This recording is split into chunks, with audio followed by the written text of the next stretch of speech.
Hello friends, welcome to cook with Sumitra. இன்றைக்கி வீடியோவில் ரவா பொங்கல் எப்படி செய்யலாந்தாங்க பார்க்க போகிறோம். ரவா பொங்கல் ரொம்பவே சுலபமாக செஞ்சிடலாம். டேஸ்ட் ரொம்ப சூப்பராக இருக்கும். வாங்க எப்படி செய்யலான்னு பார்க்கலாம்.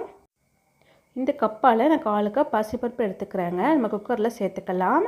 குக்கரில் சேர்த்துட்டு 2-3 முறை கழுவிட்டு நம்ம தண்ணி சேர்த்துக்க போகிறோங்க. அதே கப்பால் 1 கப் தண்ணி சேர்த்துக்கோங்க.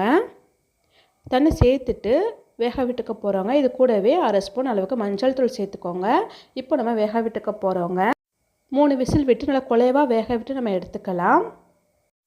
ஸ்டவ் ஆன் பண்ணிவிட்டு ஒரு அகலமான பாத்திரம் வச்சுக்கோங்க. கடாய் நல்லா சூடானதும் 1 ஸ்பூன் எண்ணெய் சேர்த்துக்கோங்க. நம்ம ரவையை வறுத்துக்க போகிறோங்க. இப்போ அதே கப்பால் 1 கப் ரவை நான் எடுத்துக்கிறேங்க. ரவையை நம்ம வறுத்துக்க போகிறோம். நல்லா லோ ஃப்ளேம்லேயே வச்சு நல்லா வறுத்துக்கோங்க. ரவை நல்லா கரிஞ்சிடக்கூடாது. ரவை கருகாமல் நல்லா வறுத்துக்கலாம்.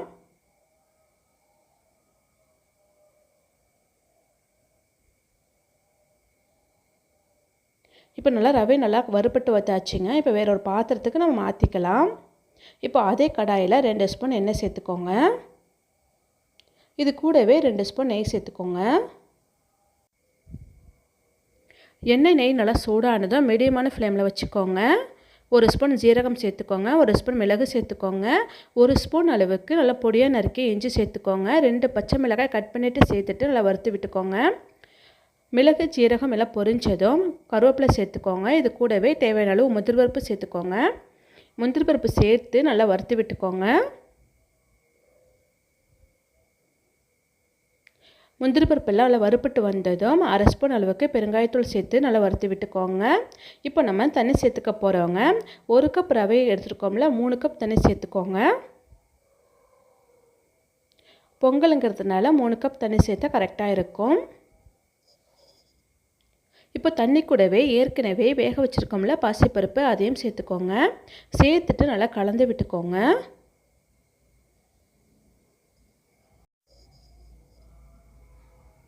இப்போ தேவையான அளவு உப்பு நம்ம சேர்த்துக்கலாங்க.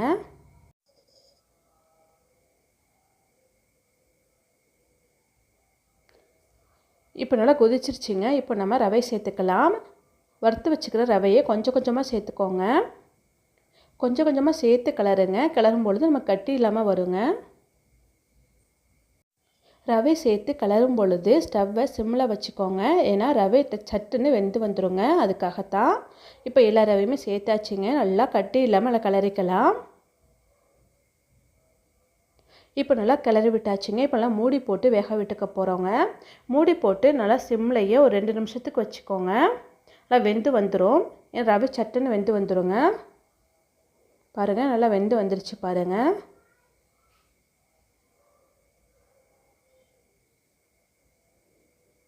இப்போது கடைசியாக 1 ஸ்பூன் நெய் சேர்த்துக்கோங்க.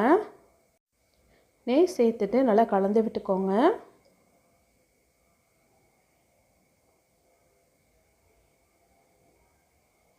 அவ்வளோதாங்க, ரொம்பவே சூப்பரான ரவா பொங்கல் ரெடி ஆகிடுச்சு. இப்போ ஸ்டவ்வை ஆஃப் பண்ணிவிட்டு வேற ஒரு பாத்திரத்துக்கு மாற்றிக்கலாம். ரவா பொங்கல் ரொம்பவே ஈஸியாக செஞ்சிடலாங்க. சுவை ரொம்ப சூப்பராக இருக்கும். இட்லி மாவு, தோசை மாவு இல்லாத நேரங்களில் இதே போல் நம்ம செஞ்சுக்கலாம். இதே போல் ஒரு முறை நீங்களும் செஞ்சு பாருங்கள். செஞ்சு பார்த்துட்டு எப்படி இருந்துச்சுன்னு கமெண்ட்ஸ் பண்ணுங்கள். இந்த வீடியோ பிடிச்சிருந்தா சப்ஸ்கிரைப் பண்ணி சப்போர்ட் பண்ணுங்கள். லைக் பண்ணி ஷேர் பண்ணுங்கள். தேங்க்யூ.